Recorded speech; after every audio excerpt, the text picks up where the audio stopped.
Hello, I am the Mothman. Welcome to my channel.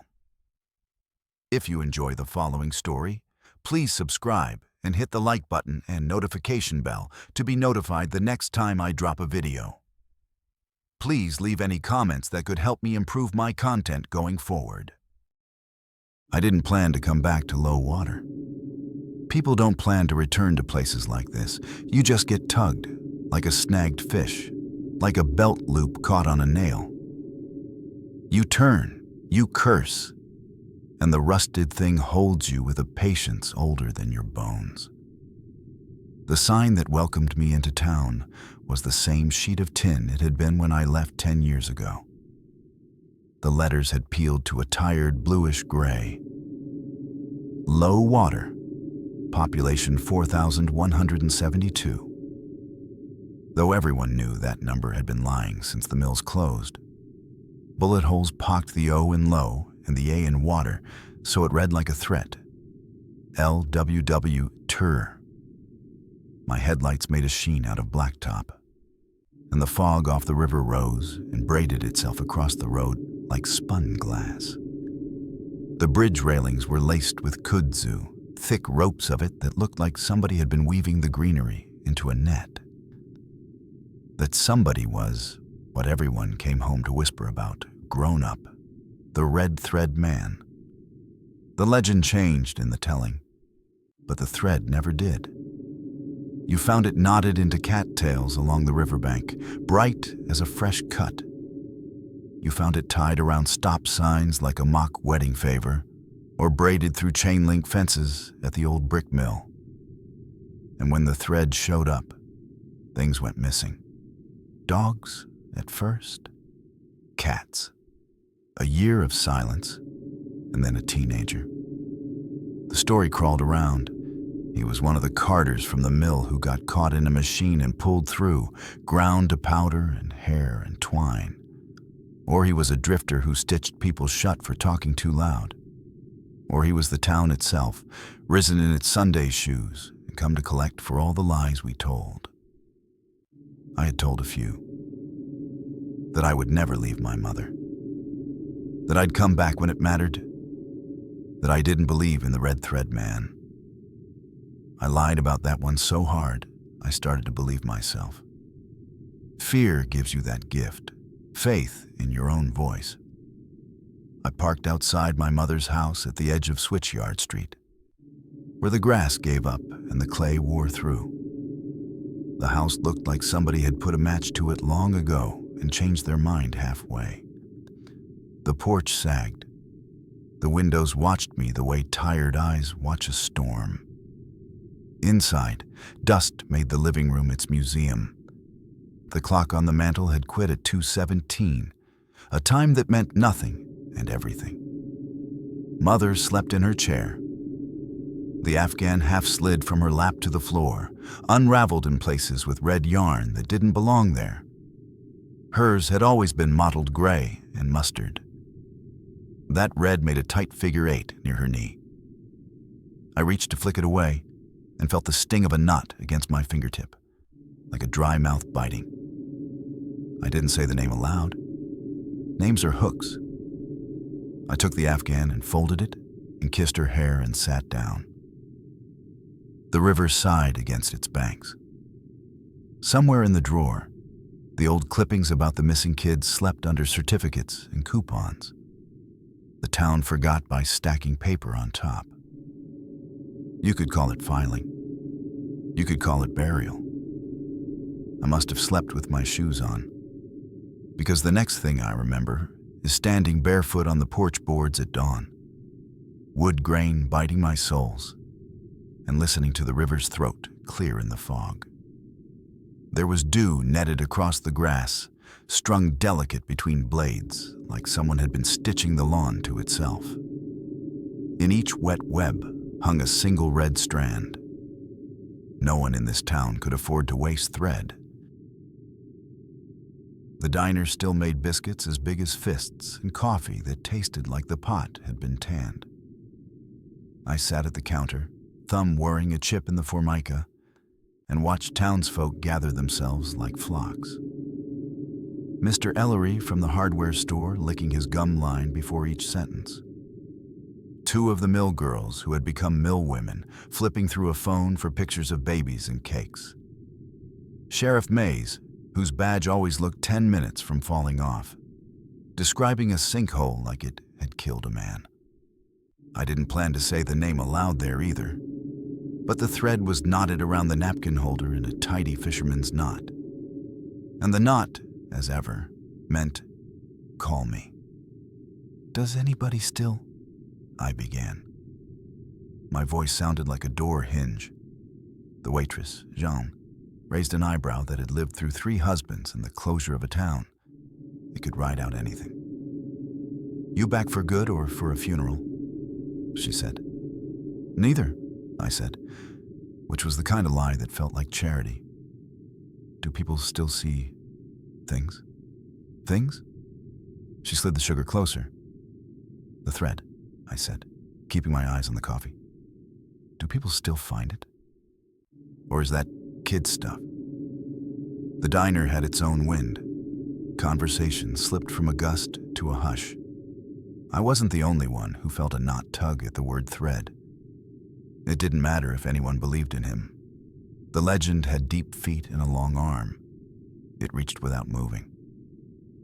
"Don't say it in here," Mr. Ellery muttered, as if the letters carried a scent. "You back for the anniversary?" one of the mill women asked, not unkindly. 20 years since the first one. We put candles in the windows that week. Of course, candles don't stop knives. Sheriff Mays set his coffee down like he was landing a tiny plane. "We don't need any anniversaries," he said. "We need folks to stop tying yarn around their own porch posts to scare themselves." "It's not yarn," Jean said. "It's thread." "Whatever it is," the sheriff said. "It's a prank." "Where's it coming from then?" I asked. "Spools don't appear out of thin air." "Yes, they do, honey," Jean said. "That's exactly what spools do. They appear out of thin air and bind things that should have gone their own ways." I looked down at my napkin. It had a faint crease, a cross of pressure, like something had used it to map a street. I smoothed it with my palm. My skin smelled like my mother's house. Stale, sleep sour, faintly of camphor and old wool. Through the window, this part of low water looked the way a scab looks. Puckered, tough, picking at itself.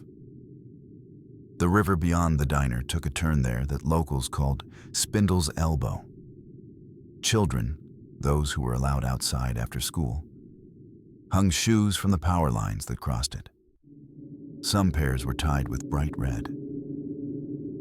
"You need a real story to chase," Sheriff Mays said to me, perhaps remembering the journalism I had limped away from in the city. "We've got enough problems. Sinkholes, foreclosures, coyotes. Go write about something you can fix." I thought of the strand on my mother's Afghan and didn't mention it. "Maybe I will," I said. "Good," he said. "Leave the old wives to their tales." But even in saying it, he had leaned forward a little, as if you only talk to a tale if you think it might answer. And his badge, true to its promise, slipped a quarter-inch on its pin. By noon, the fog burned off and left the sky the color of iron water. I walked to the mill.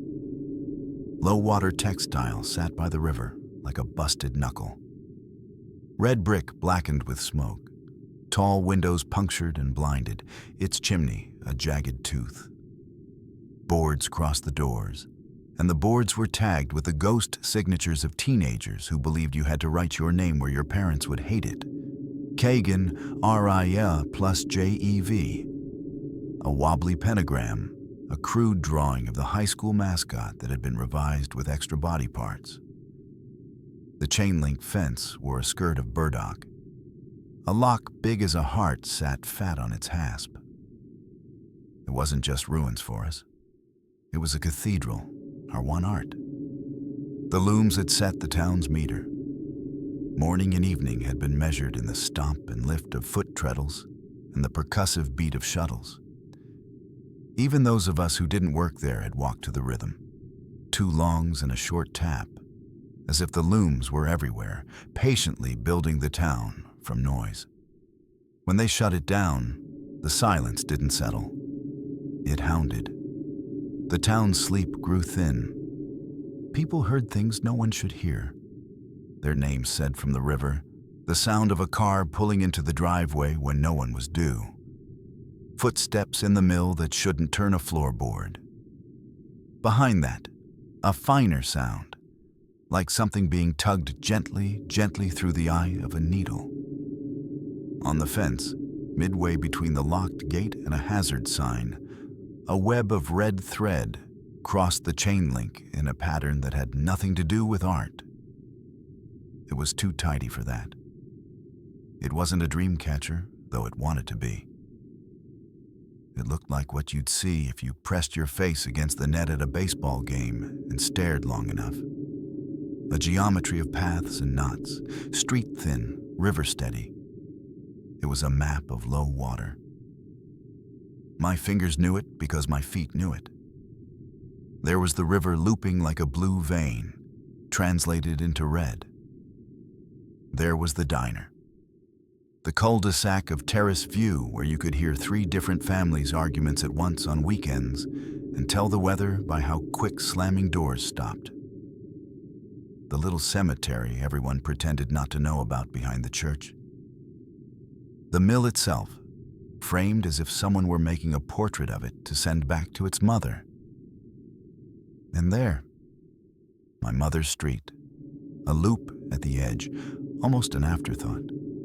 Stitched in with a double knot as if the hands that had made this had pulled the thread through that place more than once to be sure it'd hold. There were X's on the map, one on the diner, one on the bridge, one at the mill, and a new one, maybe. A tight red bud of a knot bristling right where my mother's house would be.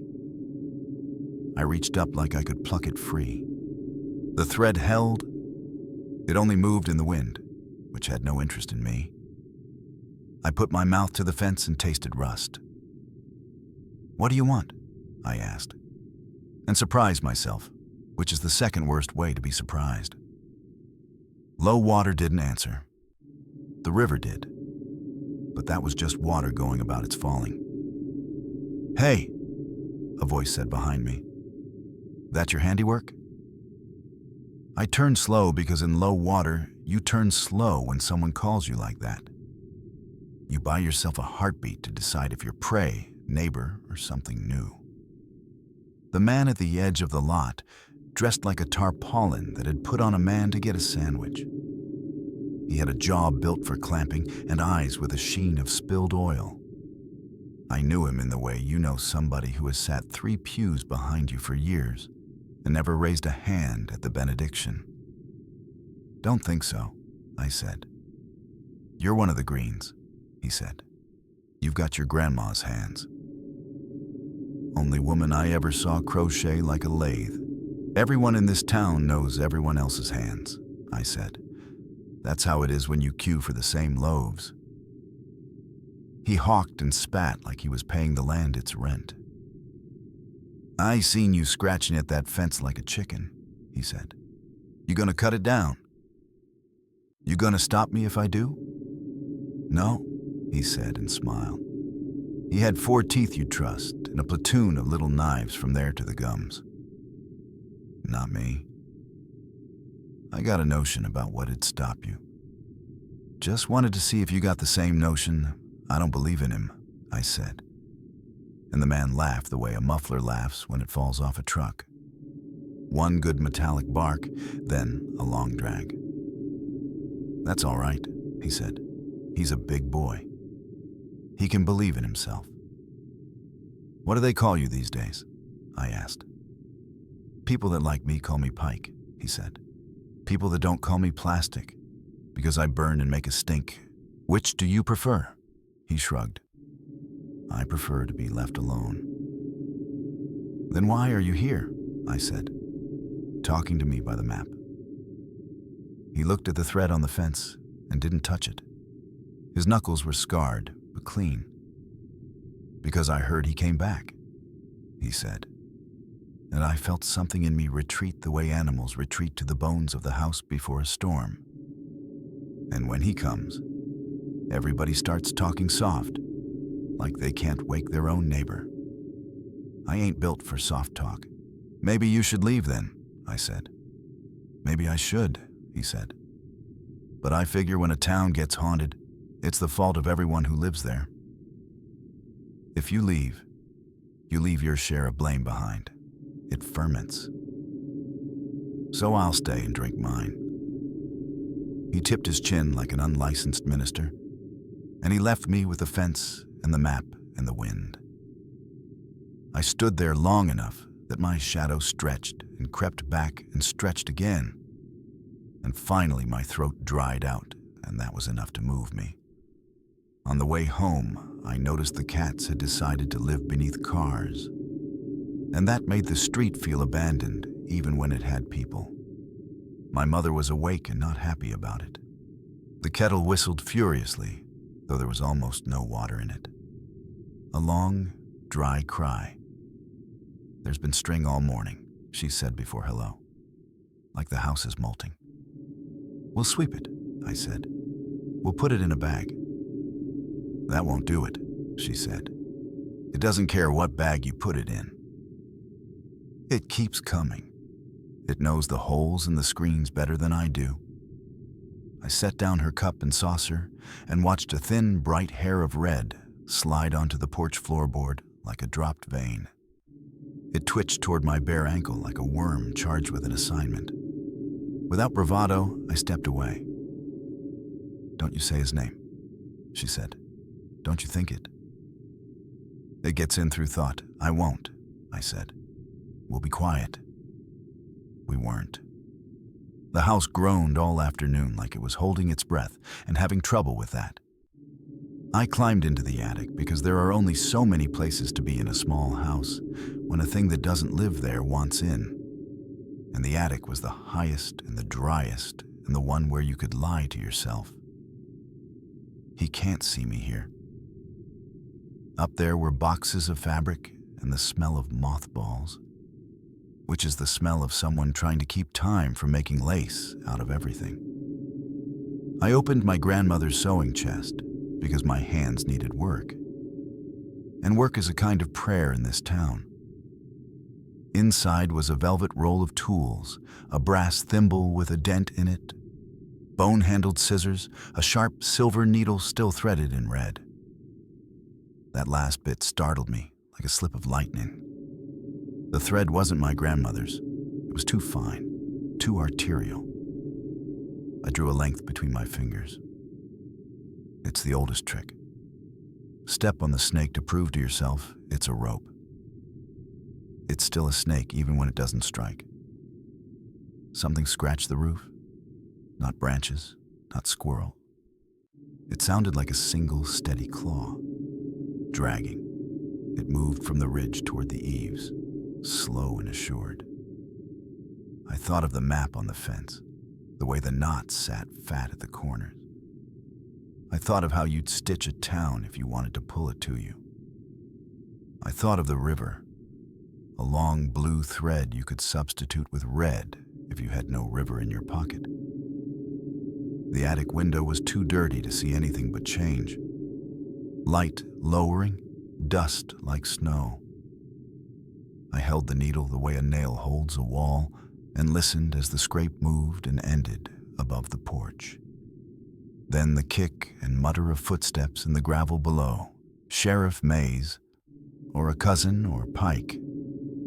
But you know the gait of everyone who has ever bought pipe filters or milk at the same store as you. And this was not that gait. This was the slow, studying walk of someone who could afford to be slow because he had no reason to run. A knot tightened in the bottom of my spine. The porch swing creaked, gentle, as if someone had leaned a single palm against it to set it swaying. The screen door banged lightly once, a lover's joke. In the attic, I could hear the house thinking about whether to protect me and deciding it would be better to protect itself. Houses are loyal like that. They save their own beams before they save your bones. Dust settled. The needlepoint shone. He didn't knock. The rule used to be, if you knock, you're someone, and if you don't, you're the other thing. The red thread man didn't need rules. He exhaled. I knew because the tiny fringe at the bottom of the attic string stirred like a field-catching wind. He exhaled again, and his breath found every draft in the house and used it like a flute. When my mother finally called my name, the sound was not a sound from this house. It was thin and far, like she'd gotten lost between walls. I went down the stairs too fast, bracing my palm against the old paint. The living room had the feel of a jar that had been opened twice. The front door was shut. The screen was shut. The kettle was off. My mother sat in her chair with her lips pressed tight together, and her eyes were open too wide. Her hands were gripped into each other, steepled, knuckles bone white. "Mama," I said. She shook her head, once, sharp. She held her hands up like a camera taking me in. Around the base of her index finger, at the first knuckle, a thin band of red thread had been wound so fine it disappeared under the skin and pushed back out farther along, as if it had sewn through her. I knelt. The thread had no beginning and no end, as if it had been pulled and the spool had been her. "Mama," I said uselessly. "What did he do?" Her voice came through the smallest crack you can call a mouth. "He needs a witness," she said. "He's tired of being told that he's only thread and a bad night's sleep. He needs someone who will describe him right." "I don't want the job," I said. And she made a small sound that might have been laughter, or might have been what breath sounds like when it slips past a seam. "You already applied," she said. "You asked about him in public." "Lots of people ask," I said. "But they don't know how," she said. "They ask with their lips." "You asked with your eyes." I touched the thread's band lightly. It flexed under my finger like a wrist. "Don't tug," she said. "You'll bring him closer. Every knot is a door." I took my hand away. I wanted to ask what it meant to describe him right. But I also didn't want to hear, which is another knot. Because if you don't want to hear, the world shouts. That night, I recorded. I used my old handheld from the city, the one that had listened to men who loved their own voices so much you'd think they'd married them. I set it on the coffee table and pressed record, and that red light was the first honest eye in the room. "My name is," I began, and the room thinned around me even more, as if something were sucking the insulation out of the walls. "I was born in low water. I left. I came back. And this is what we don't say aloud. Something here cuts people down to their outline and strings that outline up like a kite and waits for the wind." Mama slept, if what she was doing was sleep. Her fingers twitched, and in the twitch, I could see a stitch forming and pulling through and forming again. The town hummed, that too steady tune, like the looms were still going but had moved into the water.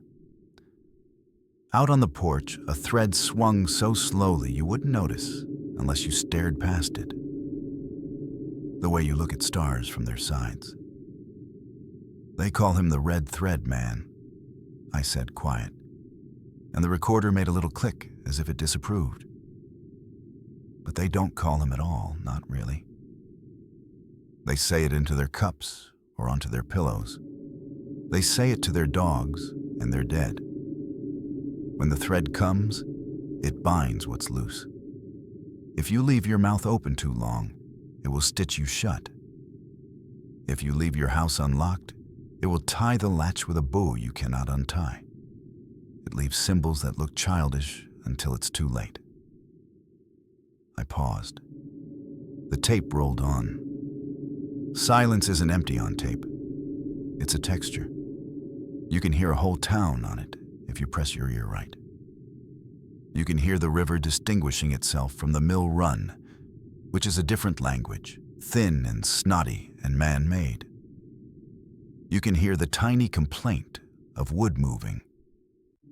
And beneath that, if the house has accepted the recorder as something that will carry its side of things to another room, you can hear the sound of thread being drawn across rough skin. "Mama," I whispered. She breathed, and in the breath there was a knot. "He'll ask you for a story," she said. "Give him yours or someone else's. Then run." "I thought he wanted a witness," I said. "He wants both," she said. "He wants to be in your mouth. And he wants to hear what you can do with a knife." "I don't have a knife," I said, though there was one in the kitchen drawer for bread and a longer one under the sink for things that needed teaching. "You have plenty," she said. "You have words. You think you're in charge of your words because you peel them, slice them, tell them where to sit. But in low water, they own you. They bring home who they want at night. They take you out to the river and hold you there under the cool sheet of water. Until you agree, you'll say them different." I turned the recorder off and sat in the kind of quiet that only comes when you've captured enough noise to feed a thing. I tried to sleep on the couch and dreamed of socks that had lost their mates and found them again. Only now, when they tried to warm a foot, they bit. The house woke me twice with creaks, like a floorboard was learning a new language. When I finally rose with sweat in my hair and the dawn dragging itself up the porch stairs, I found the recorder on the coffee table wrapped round with red thread. My name was tied in cursive that I recognized from my grandmother's recipe cards. I didn't tell the sheriff. He would call it a prank committed by the same hand that had wrapped the fence and tied up the diner sign and, last winter, traced a red heart around the cross on the church, which had made Miss Donovan march around the square with a placard that read, "Love is not red," a sign that told the truth without telling any truth at all. I went to Pike. I found him behind the bait shop repairing a net with fingers that were too big for the work. He looked up as if he'd been listening to me since I left the house. The smell of earthworms and metal buckets and cut river was so familiar. It made that part of me that stayed packed on the city floor stand up and walk over just to feel it. "You look like a shirt that got wrung out and hung wrong," he said. "He came," I said. He sat on my porch and touched my mother's hands. Pike's face did a slow thing like weather. Not surprise, a coming in of the eyes. "He always starts with the quiet ones," he said. "He loves their rooms. He records himself in them." I held up the handheld. "This too?" "Throw it away," Pike said. "I need it," I said. "It's the only way I can be sure I'm real. To hear my own voice describing me." "That's the first thread he ties," he said. "He winds you to yourself. That way, when you pull away, you tear." "You act like you know him like a neighbor," I said. "You act like you nod at him when you bring in your trash bins." Pike scratched his jaw, and a patch of stubble fell off like ash. "I seen him," he said. "Twice. Once when I was 13 and didn't believe in anything but morning. He was standing at the map on the fence before it was ever there. He had his hands in his pockets the way men do when their hands are the only part of them that can tell the truth. He was humming. The second time was later, over in the turnout where kids park and look at the same stars their parents did and learn they're no different. He kept threading and threading the same knot while two kids in a car tried to love each other quiet. He didn't look at them. He was listening to the knot. "What does he look like?" I asked, and I was ashamed and hungry. "He looks like exactly who you're afraid of," Pike said. "Today he'd look like me if you were alone with me at night, or your own uncle, or the boy who sat behind you and chewed pencils. If you think the river wants you, he looks like the river in pants." "That's no description at all," I said. "That's the only description," he said. "He's a tailor. He fits himself to your fear. But there's one part you can keep hold of. The thread isn't clothes, it's instrument. It's the thing he puts between you and him so he doesn't have to touch you. He hates touching. He'd rather bind. So you watch the thread, not the face. You watch what it wants." "What does it want?" I said. "It wants to draw you toward its spool," he said. "And that spool is wherever you hide your first shame, the place you won't even pretend to clean." "The old mill?" I said without meaning to. "Yes," he said.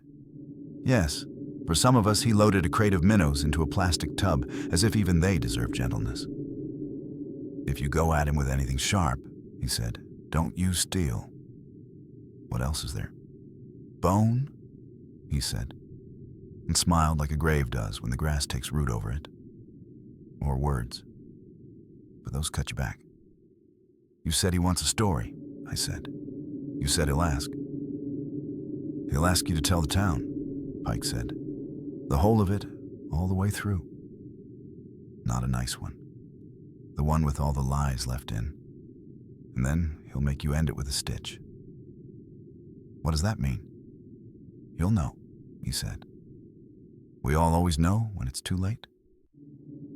I wanted to breathe river air instead of all this talk. It was too thick. Words make a soup you can drown in faster than water. I left him with his minnows and walked the path by the bank. I saw a length of red thread twist in the current and snare on a branch. And when I reached to catch it, it moved with the river like a live vein. I didn't touch it again. By the time I got home, my mother had taken all the photos off the walls and turned them face down like she'd shamed them. On the backs of the frames, a different hand had written a single sentence over and over. "Say it like it happened." "Is this him?" I asked. She nodded. She had unspooled fresh thread from some unseen place, her lap, her chest, and it looped the air beside her like a cousin to smoke. "He wants you to tell about Denby," she said. I didn't answer. She coughed, and the seam at her finger twitched. "He says the town began with Denby and ends with Denby.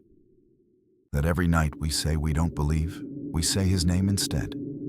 He says the only truth left here is the truth you won't lay out. That's the thing about low water. The worst stories aren't secret. They're just impolite to retell because they require you to say your own part aloud. Denby was a boy who got swallowed by a stairwell at the mill when we were 16. He fell where there wasn't room to fall. They said it was an accident. Everyone said that. But some people also said that some other boys had tied red string across the landing as a joke. See him trip, see him look foolish, see him go head first, see him hitch and twist and hit the iron at a wrong angle. And if that were true, then it was also true that one of those boys held the string in his hands while Denby fell. And that boy had a name. And that name was one you weren't supposed to say in our house because he had been my first kiss behind the bleachers. I say all of this now because the red thread man wanted it said. And because there are rooms in you that fill with mildew if you don't open them once a decade. When you open them, you wheeze. You clutch your shirt as if you can hold your own chest closed with a handful of cotton. He had eyelashes too dark for his hair, and he laughed like he had just cracked a safe. He was one of those boys no one could blame. Even when he ought to be blamed, He had found a way to stand 3 inches to the left of the blame. When Denby fell, he cried for his mother once, and then didn't cry again. The sound his head made when it hit metal was a noise I couldn't put words on without making a new language. The sound the other boy made when the thread burned his fingers was the sound a fox makes when it realizes the trap hasn't just hurt it, but married it. I saw the whole thing from the top of the stairs. I didn't stop it because I didn't see it until the last second. That's what I tell myself. But even if you see a thing late, you can still throw yourself down the stairs. You can still break a wrist on purpose because you know what someone else's neck sounds like. We didn't tell.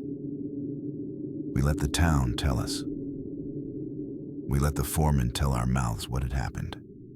An accident. We let the mill tell the papers. And when the thread showed up on the bridge, we didn't admit that it already lived in the little cut along the bottom of my heart. I don't know if the red thread man was born that day. He is older than that. He is as old as any time someone says, "Let me tidy this up."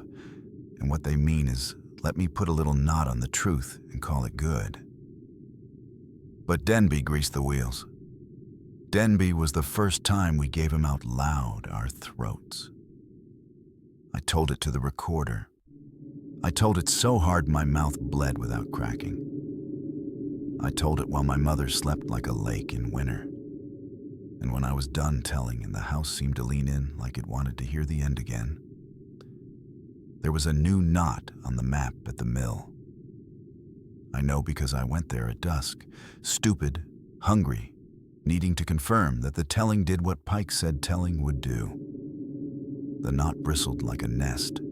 I slipped my fingers into the chain-link diamonds, and the fence gave a little cry I recognized. Mine. "You're not done," a voice said behind me.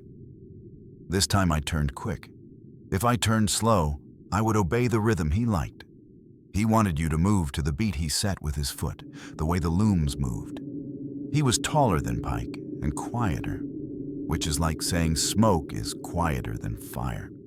He wore a jacket that had been folded, unfolded, and refolded so many times it had learned to lie flat while in motion.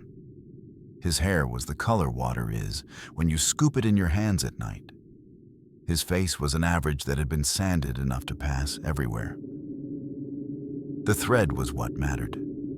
It lay over his fingers like he had a tame vein. It came off a spool in his coat pocket.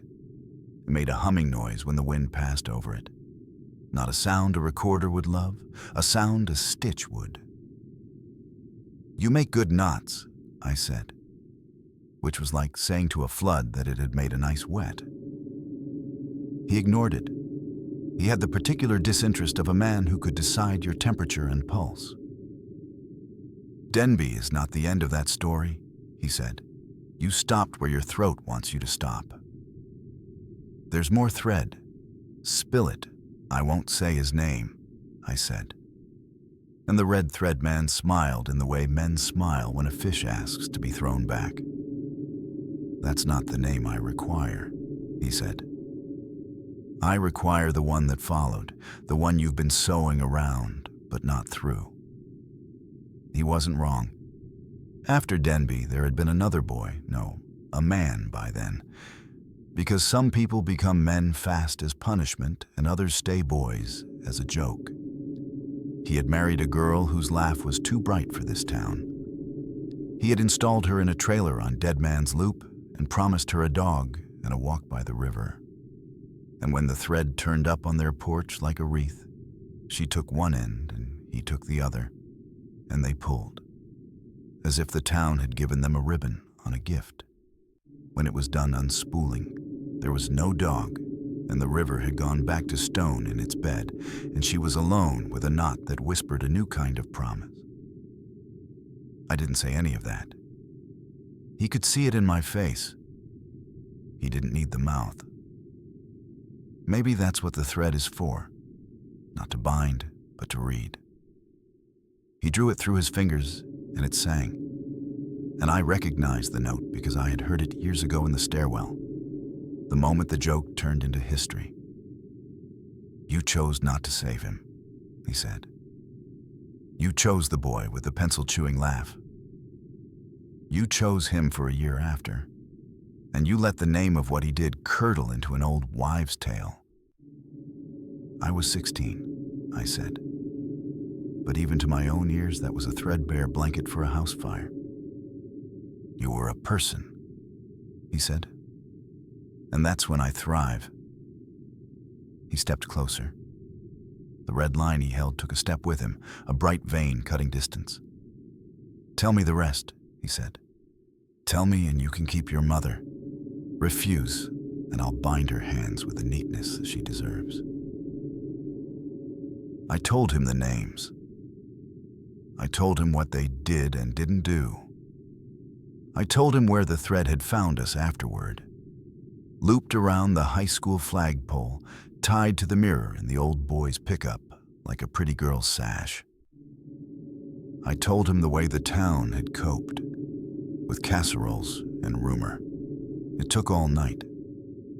The moon crawled a seam across the river. The fence wore frost like lace. He listened without flex. When I was done, his hands rested, and the thread between them sagged a little, like a bridge at noon. "You've mistaken me," he said gently, like the real cruelty comes only when you hold it by the neck. "You think I require your confession. That's quaint. I require your design. I require you to stitch this place into something that admits what it is. You know how. You've been pretending not to." He pointed with his chin at the fence. It was a gesture men use when their hands are busy. "Make me a map that says the roads' names as they are," he said. "Not Church Street. Not Pleasant. Call them what they are, and if I do, I'll bind you last." "Last?" He smiled. The humming from the thread went light as dust. "Don't you want to finish your work? If you think I ought to have swung at him or run or called the sheriff, you don't know low water or the way the river teaches you the cost of trying to swim in a straight line. You watch how water goes where it is pulled, and you learn the trick of bending with it while thinking of a stone you can hide behind." I nodded, and I asked him for the bone needle. He gave it to me like a father gives a daughter the keys to a car he knows is a lemon. It was a wicked little thing cut from something white and old, a deer, I wanted to think, or a goat. But you don't choose the source of your tools in low water. They grow from what died nearby. It had a golden eye where the thread would pass. The tip gleamed. He watched the way a teacher watches a student who thinks she's about to cheat. I set the needle to the chain link, and I began to bind. I named the streets what they were. Switchyard Street I called Widow's Walk. Terrace View I called Half-Truth. Dead Man's Loop I left. The bridge I called Hangnail. The river, which had always been our one god, I called Running Dead. I stitched houses where the shutters hung wrong. I stitched the church where the holy hung wrong.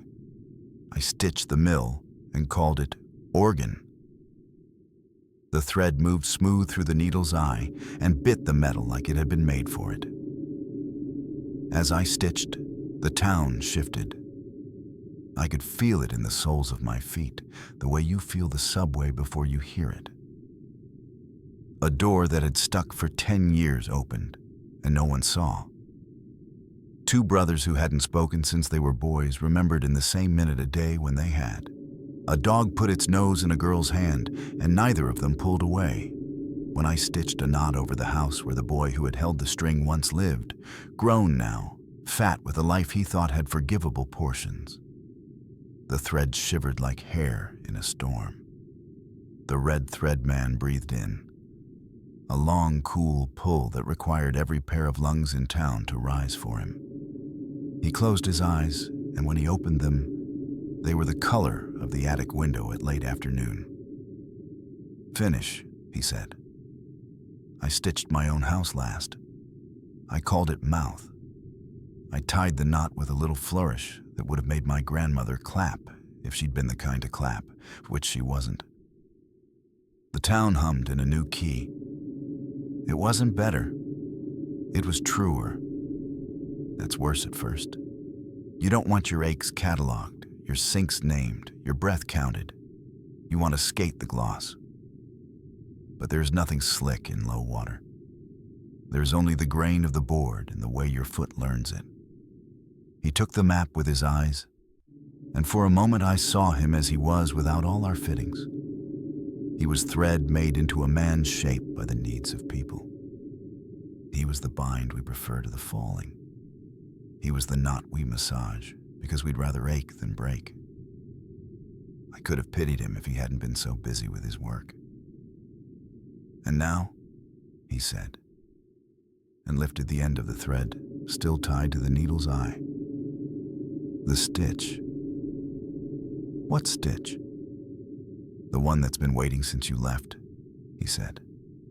"The one that closes the town." I shook my head. "You said I could keep my mother." "You can," he said and smiled. "You can keep her as she is. You can keep her hands busy with what they are busy with. Or you can cut her free and feel what it is for the first time to be unbound in a town that only exists because we tie things down." He held out the bone needle. "Close us," he said. His voice dropped a notch, the way a song drops when it finds the key it was written in. "Sew mouth to organ. Let the words feed the mill again. Or refuse and sew nothing and watch the town fall apart like a sweater with a dog at it." The map shone with its own light. Not magic, friction. The glow made my face feel sunburnt. I thought of the nights my grandmother's needle had dove through warping cloth and come out clean. I thought of Pike telling me to use bone, not steel. I thought of Sheriff Mays saying it was a prank and Jean telling him to hush. I thought of Denby and of the boy with the pencil-chewing laugh and of their wives and of the river. I thought of how thread is stronger than blood in this town. It holds more mouths shut. "What happens if I stitch it?" I said. "Then the mill opens," he said. "Then the looms turn. Then the people who are hungry for rhythm get it again. Then we don't have to pretend to sleep because the silence will have sound in it. Then you will have returned something you helped take, and if I stitch nothing, then everything comes undone," he said, "and you will call it freedom until you call it loss." The needle weighed nothing and everything. I took it. I lifted it to the chain link where the river's red line ran and where the house called Mouth waited. I could hear my grandmother's heel tapping the floorboards, that old metronome. I could hear my mother's breath catch. I could hear Pike say words cut you back. "Before I stitch," I said, "tell me one thing." "Ask," he said. "What's your name when you're not ours?" I said. "When you're not what we made you. What do you call yourself when you're alone?" He looked surprised. For a man like him, a millimeter of surprise is an earthquake. He looked away at the river. He looked back. "I don't get alone," he said. "That's what I am to you." The end of that, he lifted the thread. "Stitch." I did. I slid the bone needle through the red river line and into the bright knot where my mother's house lived, and I pulled. The town took a breath that became a shudder that became a laugh, ugly and true.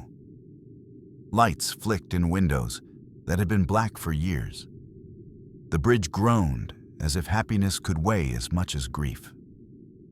The mill doors opened where they had been nailed shut, and dust hove out like the ghosts were rearranging their furniture. In our living room, my mother's hand slowed. The thread at her finger loosened, then tightened, then loosened again, the way a collar loosens when a man thinks of mercy. She slept deeper than she had since I came back, and what she dreamed was up to her again. I stood at the fence with the needle between my fingers, like a foolish queen holding something sharp and dear.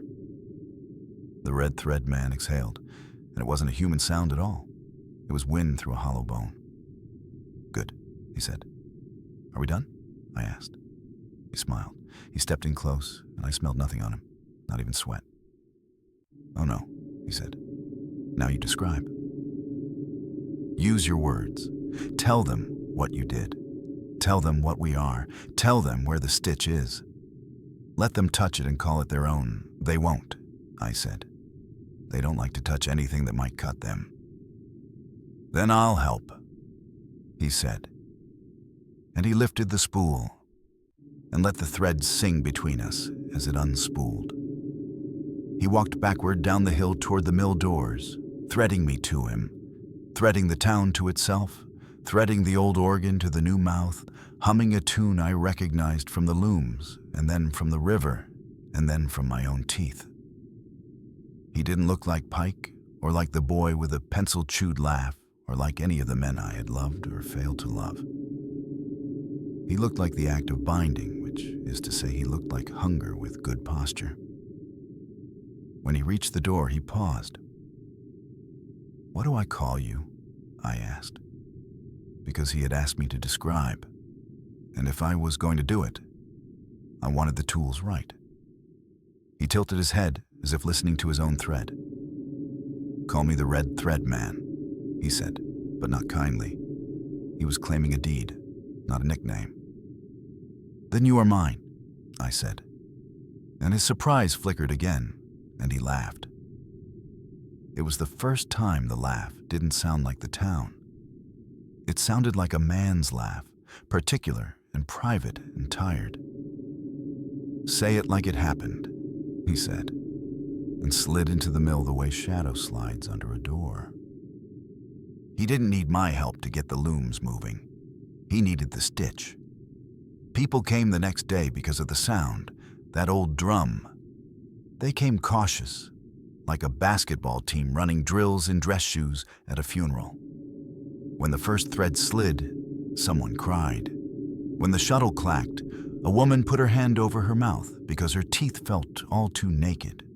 When the cloth took its first breath, the warp and the weft kissing. They did what people do when machines do holy things. They reached to touch and then snatched their hands back like the machine had gasped. No one had to say we were wrong to call it progress when it left or salvation when it came back. We understood.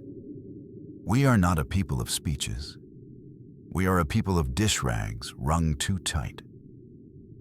We let go a little. I took my recorder and I walked through the aisles between looms. I said what I saw, the way the thread trembled with its own work, the way the sand on the floor had rearranged itself into something like letters, the way the air itself had a nap like velvet. I described men whose hands had been idle, and women whose spines had been idle, and children who had learned to tie their shoes 6 ways, trying now to tie the new thread into the old. I recorded until my mouth felt like it had been kissed too long, swollen with words, and lacking everything else. He watched from the mezzanine, the way bosses watch when they're pretending to be workers. He didn't correct anybody's stance. He didn't touch. He didn't need to. "What happens now?" Pike asked me that night, back behind the bait shop while the minnows slept their crowded sleep. "Do we spin, Joy? Do we stitch our mouths back shut with hymns instead of thread?" "Maybe nothing," I said. "Maybe everything. Maybe the only change is the sound we make." "You're making a lot of tapes," he said. "That's my work," I said. "Your work is to call a thing what it is," he said. "Which will you call this?" "I don't know yet," I said, which was the truest thing I'd said that week. He smoked and blew the smoke down so it wouldn't tangle with mosquitoes. "He will come collect," he said. "I know," I said, and tried to picture what being bound last would feel like. Would it be honor? Would it be a mercy? Would it be like a wedding or like the opposite? Would my mother hold the scissors and cry? Would I? I didn't have to wait long. There is a sense you get the day after you've done something that bore both your name and the town's. It is the sense of the town looking at you with new eyes that are not necessarily kind. It is the sense of a draft in a room that you had thought sealed. It is the sense of a thread brushing the back of your neck when no one is behind you. He came when I was at the river. I had wanted to see what it looked like when the stitch pulled the water into a different patience. The surface had a ripple that ran against the wind. The cattails weren't cattails. They were paintbrushes waiting for a hand. "I owe you something," he said, standing with his shoes half in the mud, like a groom who doesn't want a stain, but will. I said last. "I'm not ready," I said. "I haven't described it right yet." "There's more to tell." He nodded. "There's always more to tell. That's how thread works. That's how mouths work. You will never be ready. That's the point of last." It is always now he lifted the spool. The light on it was small and terrible. "Hands," he said. I lifted them. He hummed under his breath the way a man hums when he is fixing a wristwatch. He looped the thread around my right wrist and pulled it snug. It didn't hurt yet. That was a kindness I didn't want. He looped the left. He looked at them, not me, the way a tailor looks at a coat he's about to alter. "You have good bones?" he said. "So I've been told," I said. I was lying again. I hated that I remembered how. He bound the thread in a figure eight and then a slightly different figure eight, as if he were speaking in a language with only one word but 1,000 inflections. I felt the bite then, the bright sting, the way your name stings when someone you love says it like they're practicing.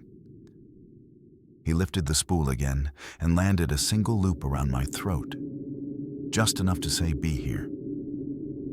"The town will sleep better," he said. "They will hear the looms, and they will call it peace." "And what will they call you?" I asked, breath shallow. "What they have always called me," he said. "And what will you call me when the tape spins?" "I will call you the stitch I put in what I broke," I said. And he flinched just a little because he hadn't stitched that line.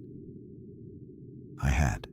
He tightened the loop, and the river brightened as if someone had lifted a sheet of ice and set it at an angle to the sun. A red thread swung from a low branch and made a little sound like teeth. He stepped back. "You can go home," he said. "You can sleep. You can wake. You can tell it again. When your words run out, I'll pull. Not before. I'm not cruel. I'm precise." He left me tied to the air. He left me tied to the town. He left me enough slack to get through the next sentence.